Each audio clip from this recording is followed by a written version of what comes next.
I wanted something that came to me last night I didn't know about was about your connection. I knew you had a connection to the Illusions crew. Yes.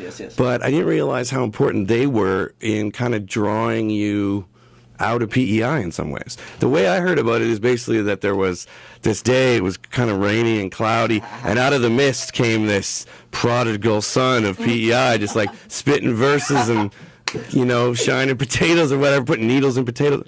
No, too close to home. But, you know, just came out and spit a bunch, and they were like, you got to hang out. And then that gave you kind of like, from what I understand, like a reason to kind of, people to come and see, to come to Halifax. And I still forget how Halifax is kind of a bigger center for someone like you in rural PEI. Like, it's a place to get to and kind of start to make a name. How important were those Illusions guys for you in us even sitting here today with you? Honestly, they were pretty important. I mean, like, I was very unconfident when I first started out doing music. And that day we played at that show, Hip Hop in the Park in PEI.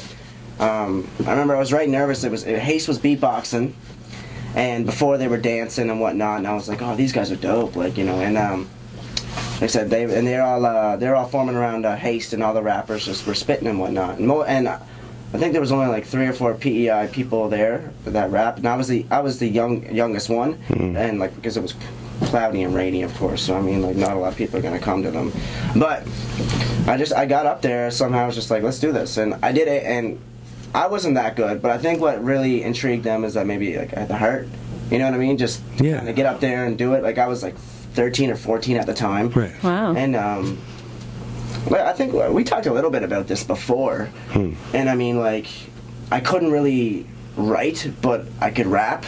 Right. You know what I mean? Yes. And they were a pretty big inspiration to me, because when they left that day, I remember like Fatso and Haste and Tempo, Jordan Farmer, they were all texting me and whatnot. They got my number, and they're like, man, you got to keep pushing, you got to keep going. Right. You know, and they wanted to start a little label at the time, actually, which was pretty crazy. And I forget what it was called. It was like So Ill Records or something. Like, right. A song right. you, and you know, and for a kid that young, it's just like, wow, like, these guys really believe in me.